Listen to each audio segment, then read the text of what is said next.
Hello, everyone. This is the Cat and Net Unfiltered parenting podcast of tweens and teens.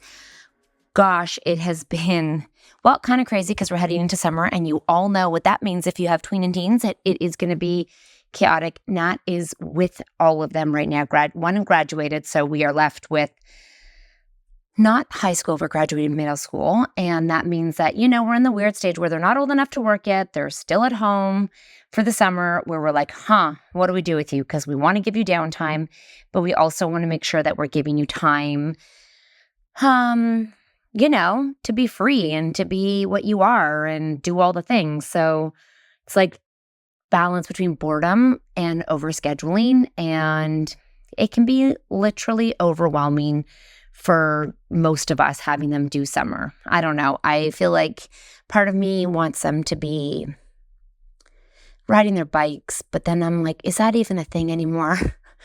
Like I think phones are a problem. I'm going to say that. I'm going to say phones are a problem. They're a distraction. As much as we're like, don't go on your phone, it is really hard because it's an escape for them. And I know that's a wrong thing to say, but sometimes when you have them working or in camp, and I know in Canada you can't work until you're like 14 legally, 14 or 15. And I don't know what the states are, but it's hard when they're 12 and 13 and they want independence, but they can't fully be independent. And they don't want to be in camp. So, talking about this week's podcast, studies show that teens with strict parents struggle later in life. And I totally understand that because, there's a theory where everybody needs to find out who they are. And when you have someone controlling everything you do, from a very young age, when you have children, all it is about is executing their every moment, because you have to pick them up, you have to feed them, you have to give them, drive them. You don't even think about how much control you have over their lives. And I think we don't ever talk about the shift and why we have to shift the control, because they eventually have to learn how to do it on their own. And if we don't do this, they don't learn how to do it on their own. So if you have a really strict parent, it means a kid doesn't really have to think for themselves. It just basically means that a kid just is on autopilot and gets to do exactly what their parents tell them to do. And they don't really develop that front part of their brain where they're like, thinking for themselves. That's really what it comes down to. So obviously the kids that have a really overbearing parent are going to have more difficult times when they're older with education, with relationships, because they've never had to think and make decisions or like figure out a relationship. And that's not me just saying that. That's an actual study. It also shows when they have really strict parents, by the time they're 32, those with strict overbearing parents were less likely to be in relationships and likely to have lower educational achievements. And trying to control teens versus setting practical boundaries for them to operate within causes setbacks. Because, if you look at it biologically, and I know this sounds crazy, and this really is like my bottom line, and people are like, this sounds crazy, but just bear with me for 1 minute. We do have an amazing expert coming up, Wendy Snyder, on setting boundaries for your teens. But basically, we as humans mirror like Mother Nature, or the animal kingdom, if you will. There's a lot of similarities. Not saying that we're totally similar, but there are a lot of similarities. And animals that stay too long with their families, it ends up not going well. So the parents sort of have to push them out. And yes, sometimes there's terrible consequences, and I'm not saying we should have that. But what I am saying is it's really interesting to see that as we progress in this world, we're holding on tighter and tighter. So our generation is holding kids back and more fearful than ever before. And I don't have a study to back that up, but I just know the general conversation is that we are more afraid of our kids leaving the nest and going into the world than I feel like ever before, where before kids would go out and walk on the street, or they would have a lot more freedom because you wouldn't know where they were because we didn't have technology. And I feel like some parts of the technology where we're like, yeah, it's amazing that we know where you are, you can go out. It also is fearful, kind of like, what are you doing there? Why are you there? And who are you there with? Because every terrible scenario goes through our head. And if I think back to my teen years, there was a lot of bad decisions I made. And I feel like a lot of us can sit here and be like, I made a lot of bad decisions. And I'm so surprised that I turned out okay, or that I stayed safe, because I think multiple people I know definitely look back at what they did as a tween and a teen and are like, oh my, I did that. I'm pretty sure I got in cars with strangers, which is like the number one no. Like, we're from a big city. That is exactly, we know that story ends badly. And you just don't think. So I think we've eliminated all risks, because when kids begin to take risks, they begin to understand their boundaries. And there's a really fine line between, letting them kind of go a little bit on like letting them go versus holding them really tight. But a really big trend right now, and if you don't know, I mean, it's frightening. They're surfing subways, they're on top of buildings, and it's called something, but they climb as high as they can. They break into buildings and they go up to the rooftop. And then they take photos of them either like up there partying or like hanging off the building with their feet. And then they snap it. They put it all over Snapchat. And I mean, part of that is the high risk behavior of them wanting to test the limits. And we have said this before, that that's what kids want to do. And it's sort of like, how do you set the boundaries with letting them go explore without handcuffing them to you? And honestly, it's one of the hardest freaking things. Like, every time they step outside, you're like, oh God, I know so much more than you. And just please be aware, because it's not that great out there. But like, please make good decisions. And please, please don't do things that are going to be too risky. Please be safe. And we were also talking on a podcast recently, on our podcast, about just the fears of substances and kids getting into fentanyl because they don't mean to take fentanyl. And there's a podcast that we have coming out, unless it already came out, talking about how fentanyl is so prevalent right now. And the kids who are overdosing on fentanyl don't mean to overdose on fentanyl. And I think that's a really scary thing, is a lot of kids, they don't want to put themselves in bad positions, but they just are, because they don't have the baby steps in order to understand. It's sort of like we need to do a series of baby steps in order to learn about the bigger steps. And I've always said that. I'm like, mess up in grade 6 so that you can see, cause and effect. Mess up in grade 7, mess up in grade 8, but do little bits of messing up. Because if we hold the bumpers on too long, you don't want them to have a colossal mess up when they're 18 and it's too late, because they've never had the experience of having their own decision making. And I think when we hold the reins too long with their decision making, they're not able to understand the consequences, or they haven't had to think. And I think critical thinking is so important when these kids are making decisions and thinking about their own lives, because, like it or not, actually, you're going to want to like it. You want them to launch. Like, you want them out of your house. You do not want your kid in your house forever. Like, that is not successful parenting. If your kid is not able to get a job or, do something that fulfills them every day, we've not done our job. And I know that sounds harsh, but you can't go from holding the reins so tight to when they're 18 and being like, there you go. It's like you're setting them up for failure. And I mean, this is my opinion, and it may be really an unpopular opinion, but it makes sense when you think about how a baby has to first roll over and then sit up and then rock when they're crawling and then crawl and then pull themselves up and then walk.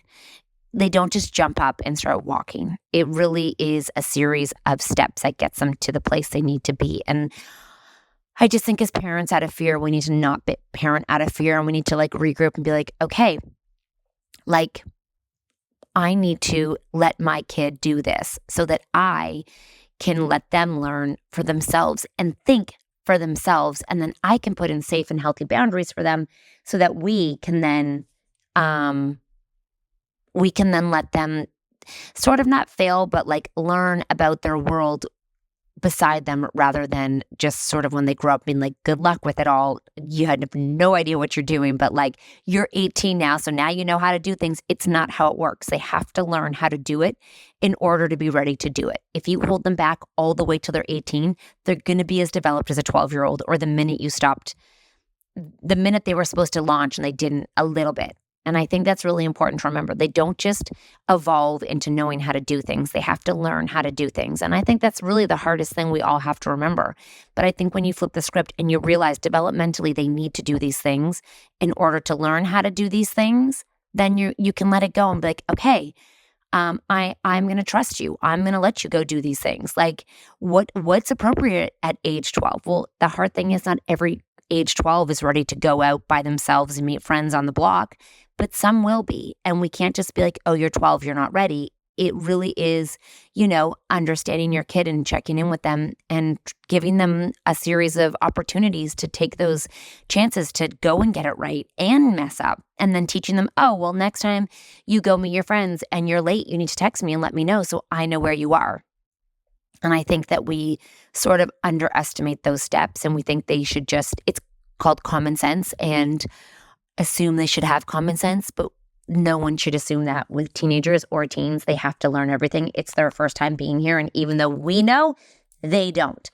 So with that, let's get to our amazing expert on the Common Parent. If you're not a member of the Common Parent yet, it is a place where you can check out all of these interviews, all of these conversations, all the Better in Fives, which really you type in your problem. It will give you tips and tricks and how to actually execute what you're thinking. You fighting? Go look. If you are having power struggles, if you are having lying behavior, if you're having challenges with eating, all of the things that you just can go and say and understand a little bit more without having to dive deep into a book right away. And I think it is one of the greatest resources. You can also get your journal at thecommonparent.com.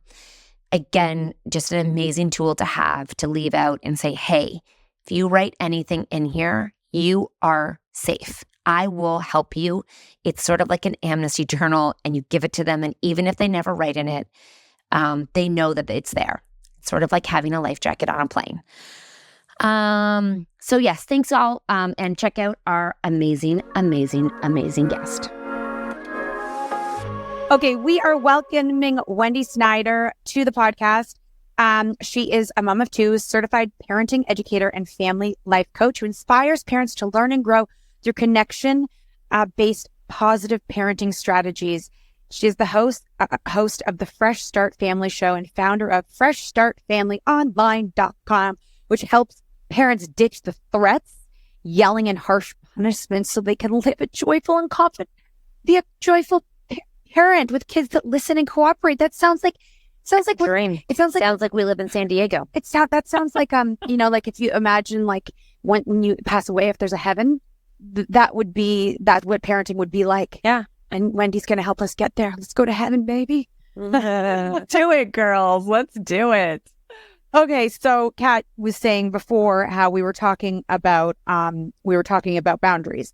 And I had to say that I think that I don't really understand exactly what a boundary is and how it differs from a rule. 15 years into parenting, just confessing, what the freak is a boundary? Yeah. I love it. Yeah. Boundaries. Yeah. You know what? When it comes to like my personal boundaries, when it comes to like time, work management, and life balance, I often laugh at that. I'm like, yeah, right. What is boundaries? Because I'm like the overworking, like don't take care of myself, plow through. I'm going to meditate at 2 p.m. and then I don't, so when it comes to self-care boundaries, I'm like total shit. But with self-care boundaries, do you like as a person, like sit down and say what your boundaries are? Like you do know what yours are and know when you're breaking them? No, I just feel it in my body, honestly. Okay. I'm like, dude, my body is like, hey, rest, drink water, chill. And I'm like, bulldoze right through. I'm like, no, still working on proving my worth is just from being me versus like working and accomplishing and like ticking the box off things. Mm-hmm. So I feel like that, and when it comes to boundaries in my own personal life, even in my 4th decade of life, I'm like still learning to like really honor those boundaries and take care of myself. When it comes to the kids, it feels like it's gotten really easier over the years since I've like dove deep into this work, which is really connection-based, firm and kind parenting strategies where boundaries become easier to maintain over time. And synonyms for boundaries are limits or rules, right? Like not letting things go past a certain point. And that's like in this work, it's all about relationships. So the more you have a relationship with your kids that's like based on true respect, the easier it is to set boundaries and follow through, and the more likely they are to actually listen because they want to, not because they air quotes have to or because they're scared of you. But we always say rules plus relationship equals respect. Rules minus relationship equals rebellion. So the more relationship you have, the easier One more time. Yep. Rules plus relationship equals respect. Rules minus relationship equals rebellion. Okay. So just rules with no. And I think what would confuse people is they're like, well, what's we could go so far into like, what's a relationship? Because the relationship, I think what you mean is, I think every parent feels like they have a relationship with their child, but it's one that is equally or mutually like feel good. Like it's not just I'm pleasing you, but I feel like I'm part of this family and I'm an important part of this family, not I just live here.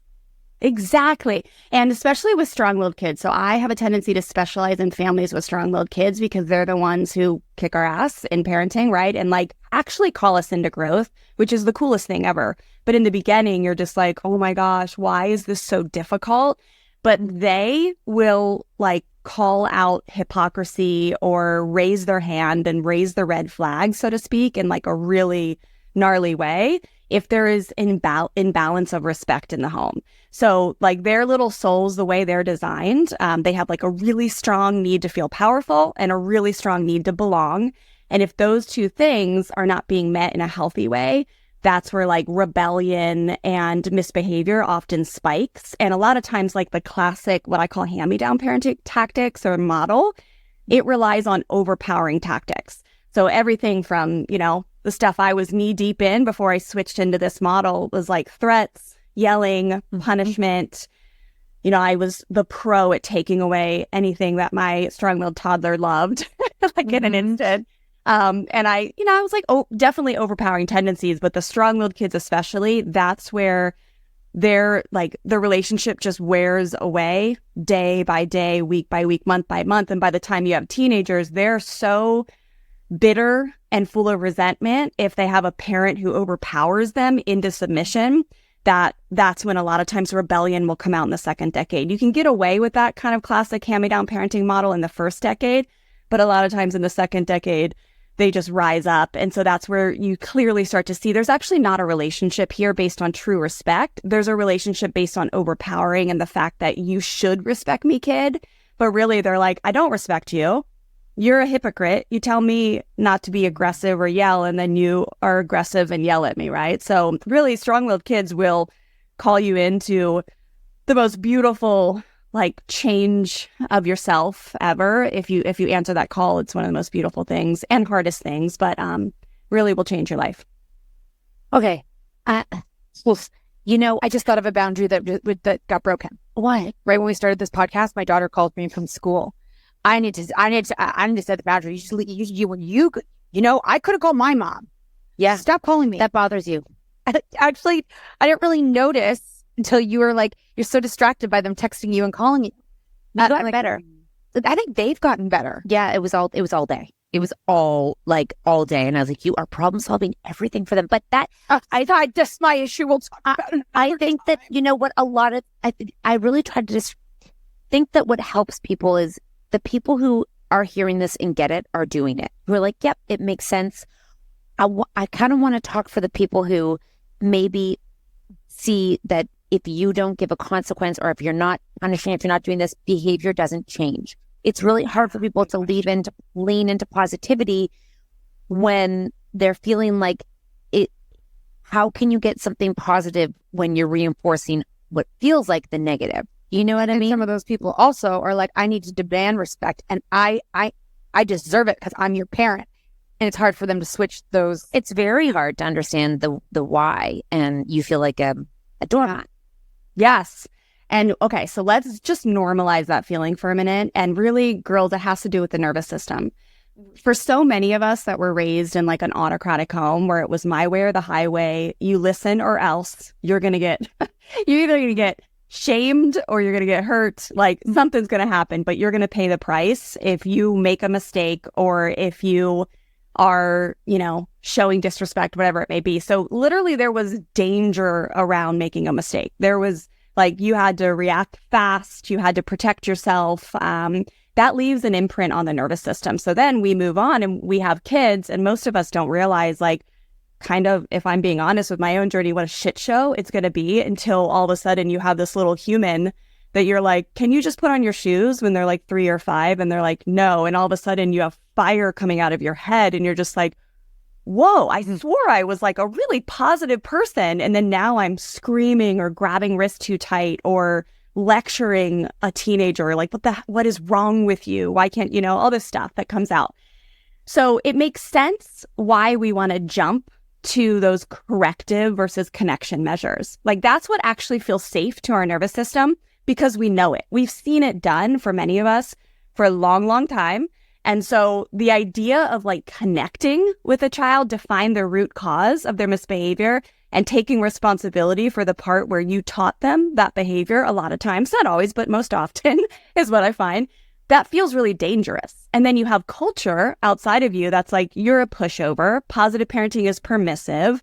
Of course we're on edge. Of course we're like, this feels super dangerous to not like throw down. You get your e-bike taken away. No more, you're grounded. Don't you dare talk to me like that again. Or, all that kind of stuff. It just flows out of us. And also habitual, right? Like it's also a habit because you don't know any different. So definitely like for people who are like, what the hell is a nervous system? It is also the habit of what you know because you don't know what else to do. So you're like, I guess we'll just do that. That's how I was raised. That's what I hear. I was raised and I am fine. That's what you hear all the time. I'm fine. And it feels powerful. It's like a pseudo sense of power.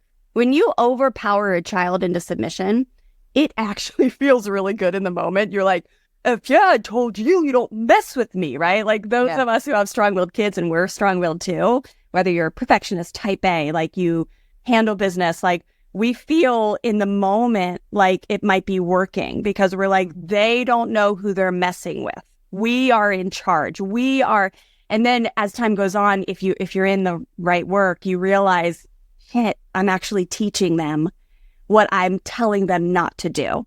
And so then once you start to tap into like the true power of like what it looks like to influence a human being without overpowering or scaring them into submission, whether that's scared of a consequence or whatever. And we still have consequences in this work. We teach compassionate discipline, logical consequences. But once you get out of that model and you tap into the true power of what it looks like to have a kid actually wear their helmet when they're e-biking. We live in like the e-bike capital of the world in San Diego.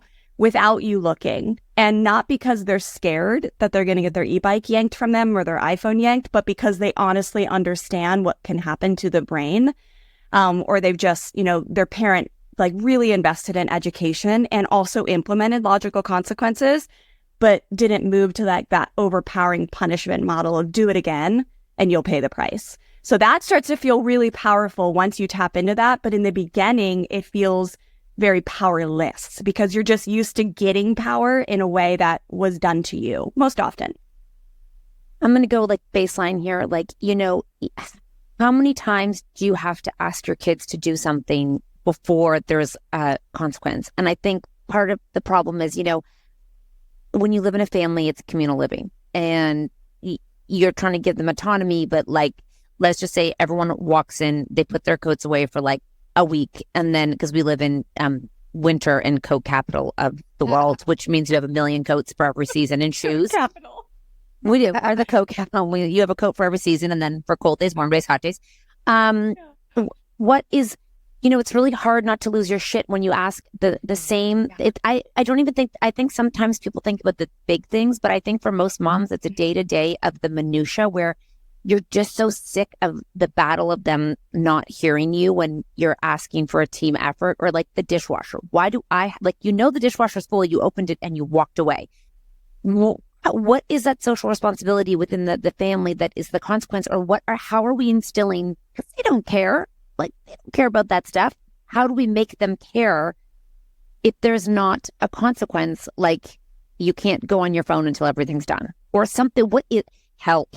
Yeah. I love this question. There's so many elements. I'm going to see if I can remember all the things I wanted to speak to. First off, what you just said is actually beautiful. It's called sequencing. We call it sequencing versus a threat. A threat is you will not do that until you do this. Like, it's like, if you don't dump the dishwasher, you will not get on your iPhone. That's a threat. That's like overpowering. Sequencing is just like, hey, I get it. You want to go on your iPhone? First we do the dishwasher, then we do that. Nope. Firm boundary. Not phones are over here. They're plugged in. First we do this, then we do that. Then all of a sudden you're a team. So while you're there, just 1 second, if you have one kid, really, can you divide kids within different, like if one kid's socially responsible and does her homework and then goes on the phone and does her chores, Can you have different boundaries for different rules within the family, or does it have to be one for one? Absolutely, because in my opinion, it's one rule. First, we take care of our household contributions and we work as a team. Then we do our other stuff that's more optional. Like it's actually the same boundary. But I actually love the work of I think her name is Sam Kelly. You guys got to get her on the show. But she's doing this like incredible work around teaching children about the invisible load, often that falls on mothers, and coming from an angle of education. So again, if you come at an angle from you're going to pay the price with the consequence, again, you're going to have a lot of kids, especially kids in power surge stages of life, 2 to 6, and tweens and teens, and then strong-willed kids their whole life. They're going to buck back against the system. You're going to be exhausted. You're going to be annoyed, all the things.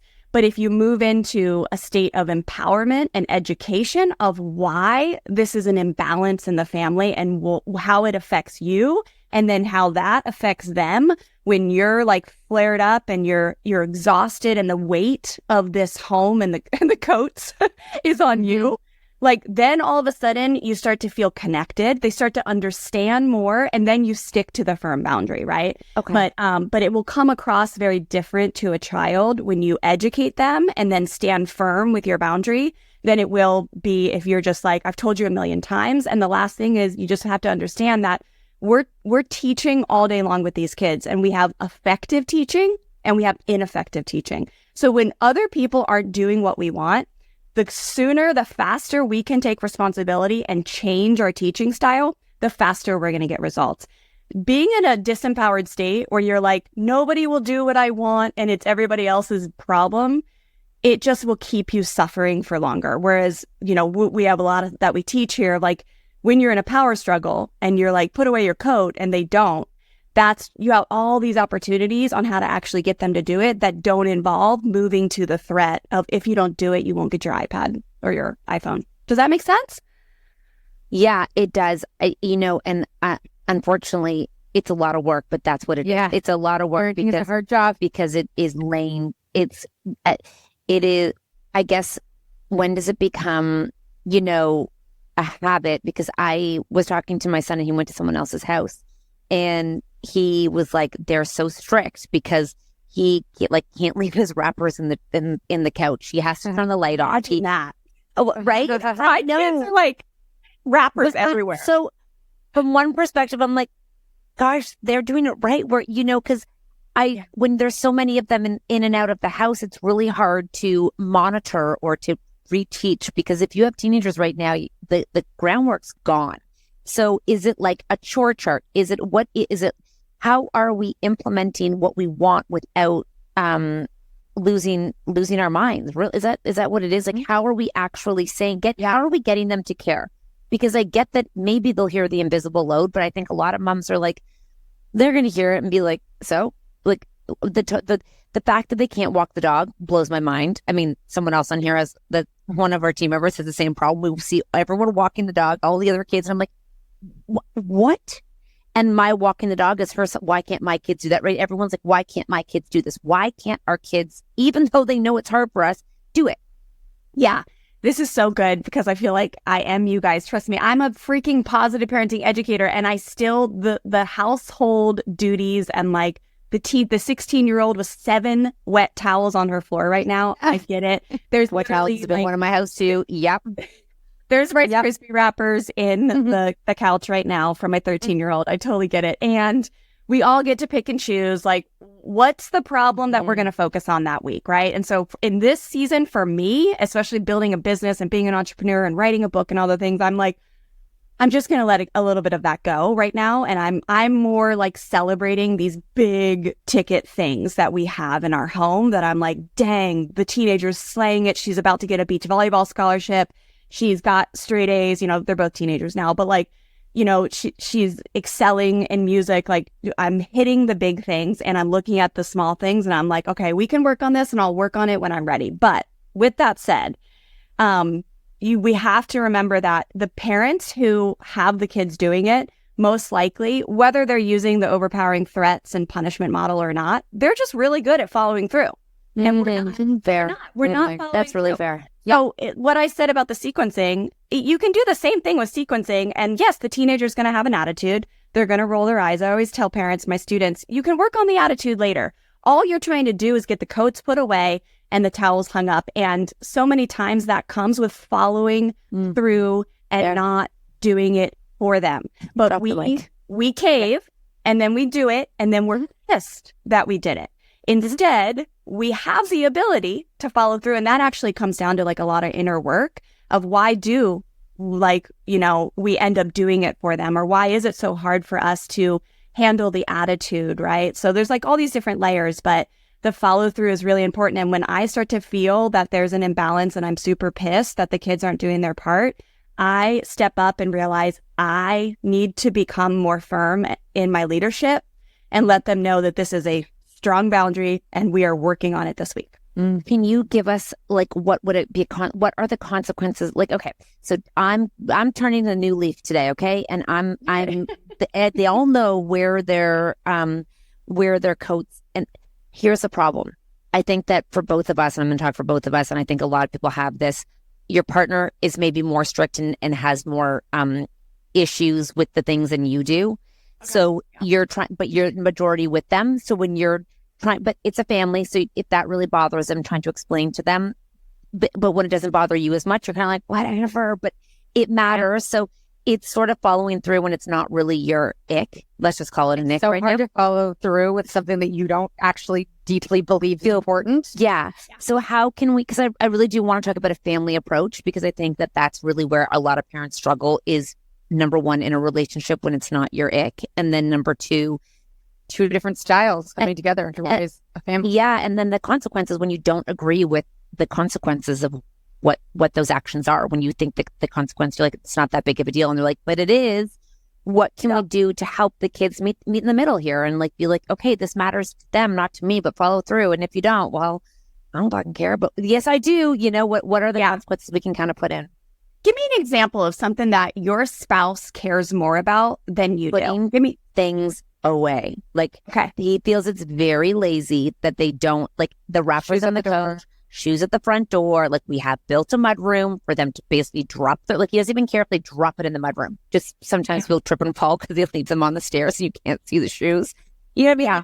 Just, he feels it's lazy that they can't take one more step, or like leaving towels, like you said, up the stairs, like just dropping a towel wherever you are. But I'm guilty of it too. But like, what are the consequences of these bad habits, as he would say, that have no consequences? Yes. I think that's for both of us ish. Yeah. And then the important thing that you said is that you are guilty of the behavior that you're seeing, right? So, and that's not too. That's why I give a little bit more grace with mine, because my room's a freaking hot mess right now. Like there's laundry has been, I put in the thing and then I pour it on the bed thinking it's going to make me do it, and I put it back. And I know Terry like loses his mind about it. Yeah. But anyways, then I walk into my teenager's room and I'm like, well, like I've become an expert at like, I cannot like be hard on someone when I have the same behavior. So like a lot of this game I teach is like, every time you want to correct someone, you make sure you look at yourself first. So that could be why you're just like, hey, you give a little bit more grace because you realize you haven't mastered that area yet, right? Your spouse, on the other hand, they might be like, masterful at it. Why is this such a problem? Like you hang up your towels, right? And as us girls, we're like, but blah, blah, blah. So the first thing is when I say with spouses, it's like, this is so common to not be on the same page. And it is important. Like, you just, to think that you can brush under the rug that like, we're going to raise human souls and be on different pages on a lot of things, it's just not wise, right? So we got to step up and have some date nights where we talk about it and develop a plan or get on the same page or do a course together, right? Find a mentor, read a book together.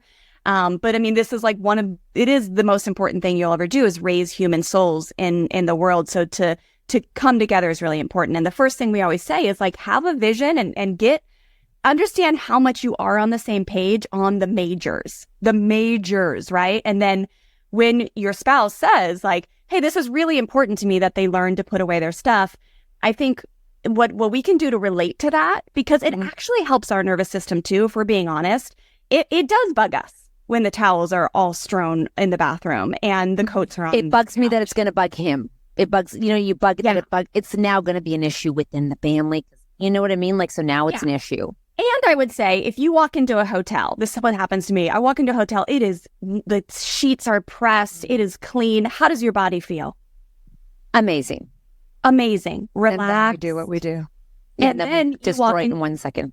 I know, me too. But then you walk into a house where there's coats everywhere, and every time you look at that coat, you think, why aren't they respecting our boundaries? We're feeling, right? Like that's a different feeling. So it actually does affect you. So the point is, you can find ways to empathize with your partner to say, I can see why this matters to you. Now, if your partner was pitching to smack your kids around, I'm not advocating for you to empathize and understand. No. Empathy is good. Most people who hurt kids come from a background where they were hurt, so it makes sense. But in this scenario with the coats and stuff, it's being able to see this is actually probably something you want to, even though it matters less, so to speak. It's something, like I said, I'm willing to give more grace on.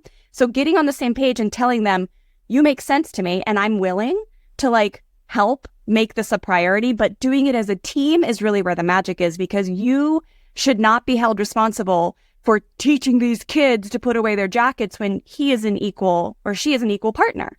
So that's where the conversation comes in of hey, I love that this matters to you.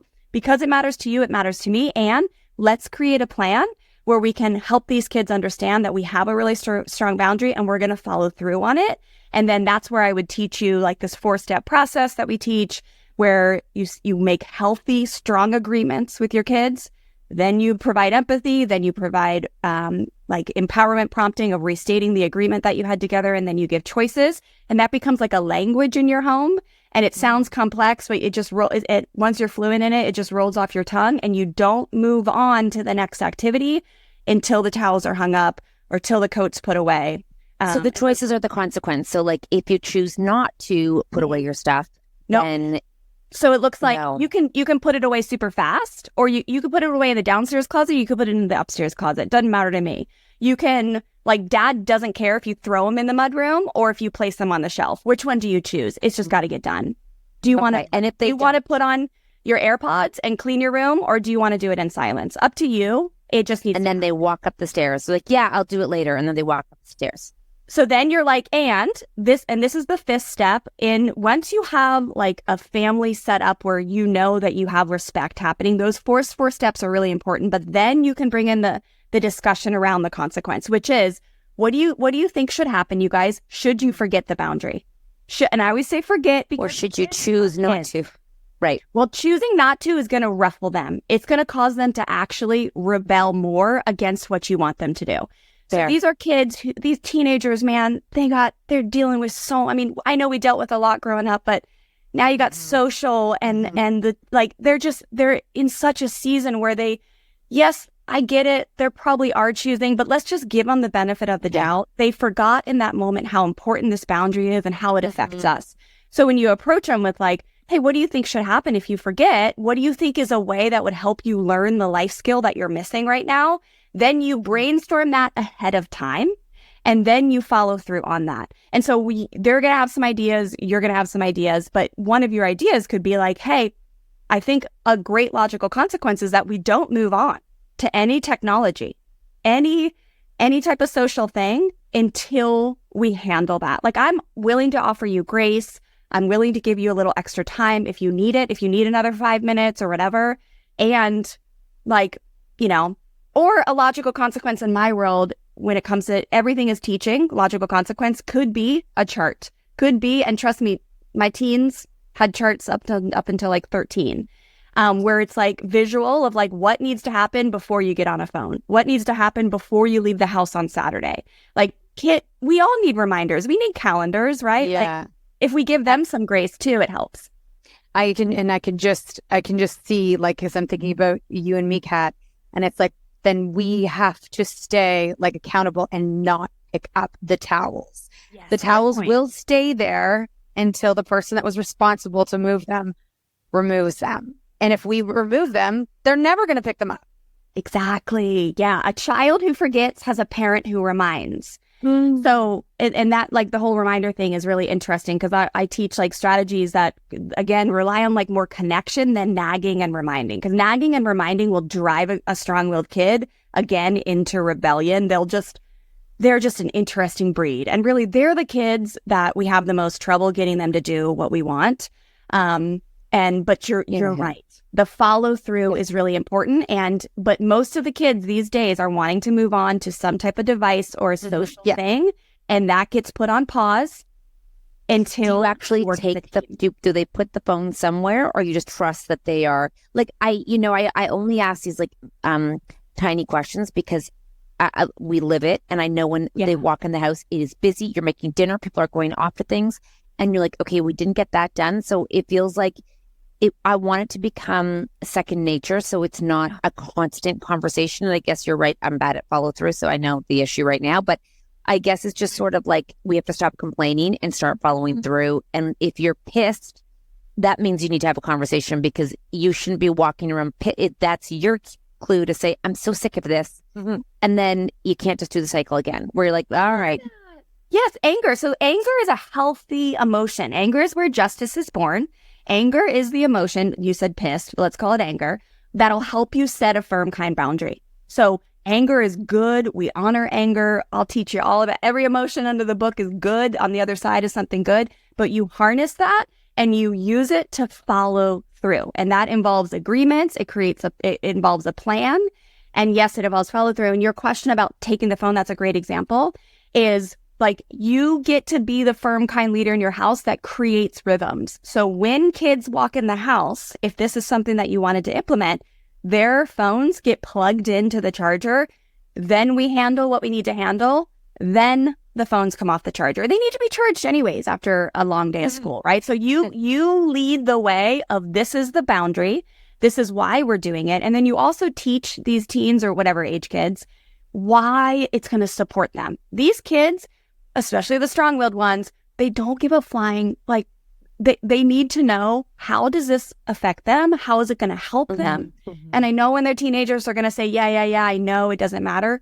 And the more you just stay with education of like, I know this doesn't make sense to you right now. I know that you feel like your room where you can't walk over things and you trip on your drawers. I understand that you don't think it affects you.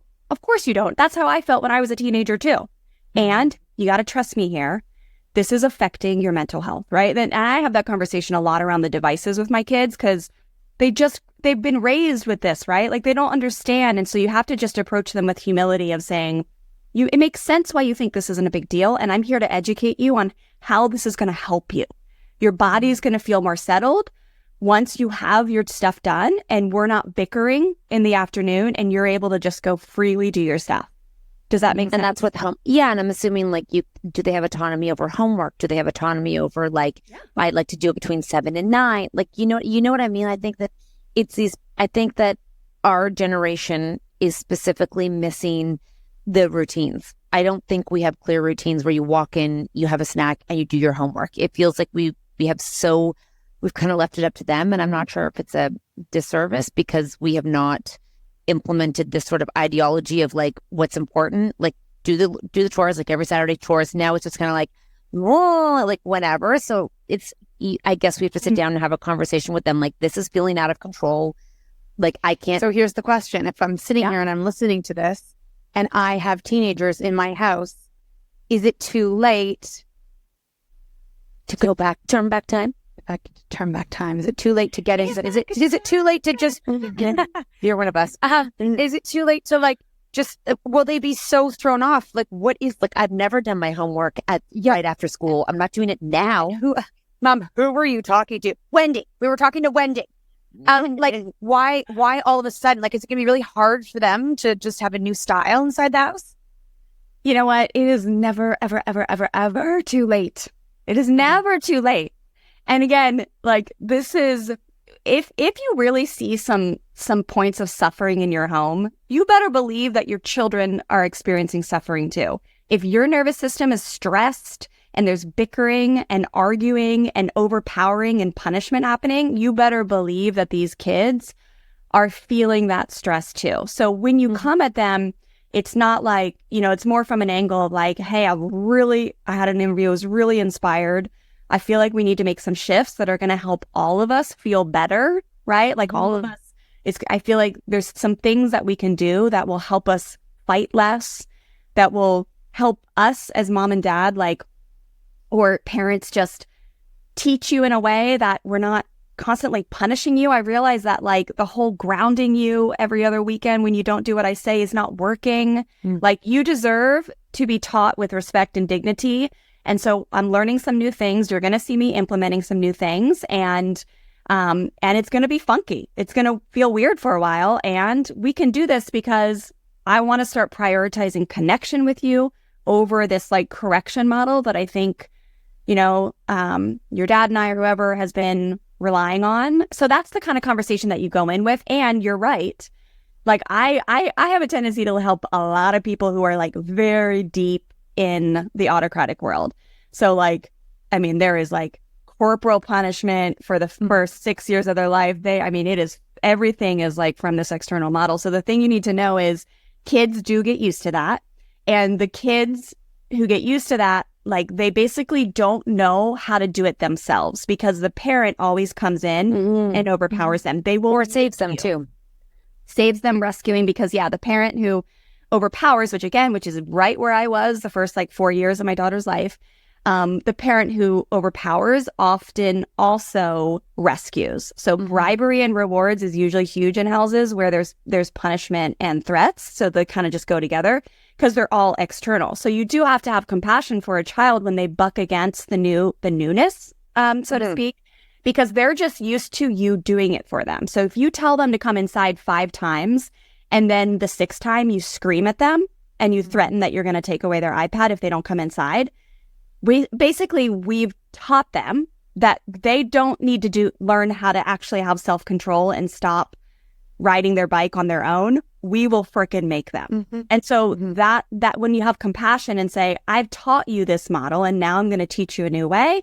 I'm going to teach you how to control yourself. I'm going to teach you how to have intrinsic motivation that involves you wanting to get, and I know it sounds crazy. It sounds like some rainbow unicorn world, but trust me, I live it now with a 16-year-old. We've been in this work for 13 years where they actually do what they're told because they want to, not because they have to.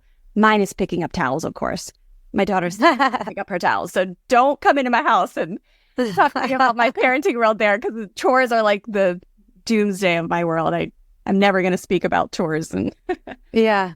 Well, every parent and every family has things that really, really matter. And sometimes it is like that strict house. And that's what works for those parents. But in our house, we're not strict. No, that doesn't matter to us as much, right? But there are things that matter. You are going to be blowing a lot of people's minds right now because I just feel like it is a different way of thinking. And I think that the nail on the head is if you're angry about it, you got to do something about it. You have to stop getting angry about it. Because we want to find joy in parenting as well. Yeah. Well, you don't want to be saying the same thing. How many times do I have to tell you? I hate that word. I hate that line. Yeah. And it gets really scary once you have teenagers and they are these little adults, that are like, and so just bad habits. Know that like there's so much goodness in the model. Like, parents, again, it doesn't matter where you're at. Like you have the ability to change at any point, but where there is suffering, I believe there is hope. And so if you're stoked on your model, don't change it. If you're like, yeah, this works for me. Like I threaten my kid every time he needs to clean up his room and that I'm going to ground him, or if they don't get a good grade, like most of Stella's friends, that's their model. Their parents are not interested in changing. Their kids are seeping slowly day by day into depression and anxiety. We've had 2 suicides in our town in the last month. We had two suicides at my daughter's high school. So in my opinion, this is beautiful, life-changing work.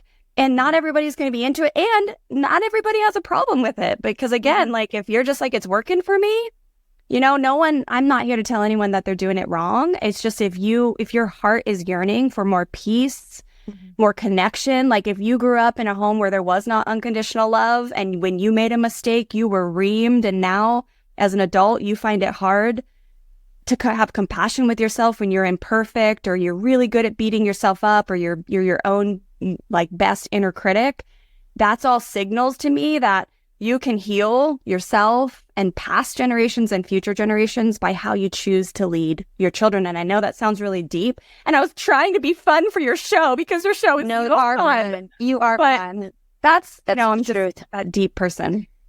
We're going to email you offline, and I want to send to like our community, the parenting community, what are some of the consequences like we'll put in a PDF for them, like what would some consequences actually look like? Like if we give you a scenario and then you can be like, this would be something, a consequence. I think consequences are also confusing for people, which is a whole nother podcast, but maybe we can just send it to them so they can actually see like what would be some ideas of consequences that are not punitive.